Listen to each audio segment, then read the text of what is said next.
रात का अंधेरा था, गोलियों की आवाज, आसमान चीर रही। कैप्टन अर्जुन अपनी टीम के साथ आखिरी मोर्चे पे डटे थे। दुश्मन की गोलियां हर तरफ से बरस रही थी, लेकिन अर्जुन को सिर्फ एक चीज याद आ रही थी, वो अधूरी चिट्ठी जो वह अपने बेटे को लिख रहा था। 3 दिन पहले जब युद्ध की घोषणा हुई थी, अर्जुन अपने बैरक में बैठ के अपने बेटे नील के लिए चिट्ठी लिख रहा था।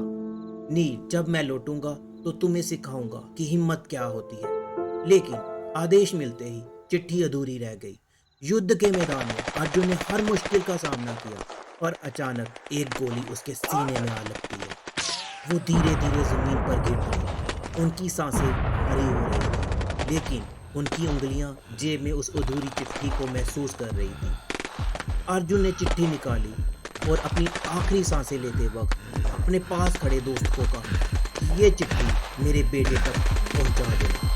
युद्ध खत्म होने के बाद अर्जुन के साथी ने जब उनके घर पहुंचकर चिट्ठी सौंपी तो नील के कांपते हाथों ने उसे खोला।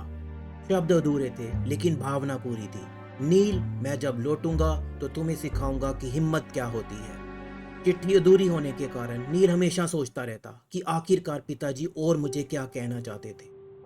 तो अचानक एक दिन वह उस अधूरी चिट्ठी को पकड़ता है और उसको पूरा करने के लिए लिख देता है, पापा, आपने जो सिखाया वो मैं नहीं भूलूंगा।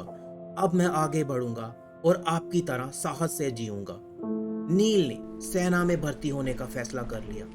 उसने अर्जुन की अधूरी चिट्ठी को संभाल कर रखा, एक याद, एक प्रेरणा और एक जिम्मेदारी की तरह। सालों बाद जब वह अपनी पहली तैनाती पे जाता है तो उसकी जेब में वही अधूरी चिट्ठी पड़ी होती है। युद्ध का मैदान अलग था, पर भावना वही थी, अपने देश के लिए अड़िग खड़े रहने की भावना।